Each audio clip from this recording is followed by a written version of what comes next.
بعد میں جب آپ کو فرصت ہو یا اپنے علاقے کے معتبر علماء سے اس مسائل سے ڈسکس کیا کرو. بات سمجھ میں آ رہی ہے؟ یہ وضو کے ٹوٹنے اور وضو کرنے کا طریقہ دونوں آپ کے سامنے آ گیا. رہی بات غسل کی، تو غسل یہ کب فرض ہوتا ہے؟ غسل کرنا ضروری 4 وقت میں ہے. 4 چیزیں اگر آپ کی زندگی میں پائی گئی تو سمجھ جائیں کہ ابھی آپ کو کیا کرنا ضروری ہے؟ غسل کرنا ضروری. 2 کا تعلق عورت کے ساتھ ہے اور 2 کا تعلق مردوں کے ساتھ ہے. نمبر 1 منی کا نکلنا، اس سے غسل ٹوٹ جاتا ہے. اللہ کے رسول صلی اللہ علیہ وسلم نے فرمایا الماء من الماء، غسل تو صرف منی کے نکلنے سے واجب ہو جاتا ہے. بات سمجھ میں آ رہی ہے؟ حضرت علی رضی اللہ عنہ اس حکم کے نازل ہونے سے پہلے، یہ مسئلے کے واضح ہونے سے پہلے، حضرت علی رضی اللہ عنہ کو ایک شدت کے ساتھ مزی نکلتی تھی، مزی، لیکن وہ سمجھتے تھے کہ مجھ پر غسل واجب ہو گیا. اللہ رب العزت نے ان کو طاقت بہادری عطا فرمائی تھی، تو دن میں 5-6 مرتبہ مزی نکل رہی ہے، 5-6 مرتبہ غسل فرما رہے.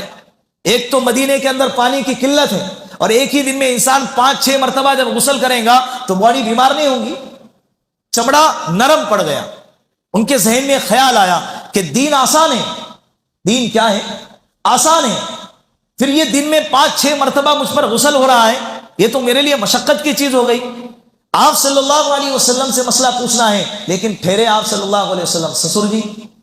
تو حضرت علی رضی اللہ عنہ نے ان کے دوست حضرت عمار بن یاسر رضی اللہ عنہ سے کہا، یہ دوست تھے ان کے، ان سے کہا کہ جا کر آپ مسئلہ پوچھاؤ. جا کر جب مسئلہ پوچھے تو آپ صلی اللہ علیہ وسلم نے فرمایا الماء من الماء، کہ غسل منی سے فرض ہو جاتا ہے. بات سمجھ میں آ گئی؟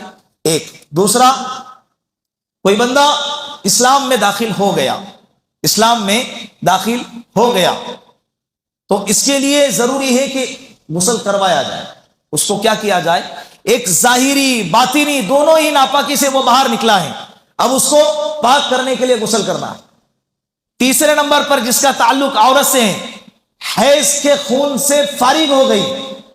ہر عورت کو ہر مہینے کچھ ایام میں ناپاکی کے خون کا ایک سلسلہ چلتا ہے. جب وہ منقطع ہوتا ہے، جب وہ ختم ہو جاتا ہے، تو اس کے ختم پر اس عورت پر غسل کیا ہو جاتا ہے؟ فرض ہو جاتا ہے، واجب ہو جاتا ہے. وہ ضروری ہے غسل کرنا. اس کے بغیر نہ قرآن کی تلاوت کریں گی، نہ نماز پڑھیں گی، نہ اپنے شوہر سے ملاقات کریں گی. یہ چوتھے نمبر پر نفاس کے خون سے فارغ ہو جانا. کوئی عورت ہے جس کو بچہ پیدا ہو گیا، بچے کے پیدا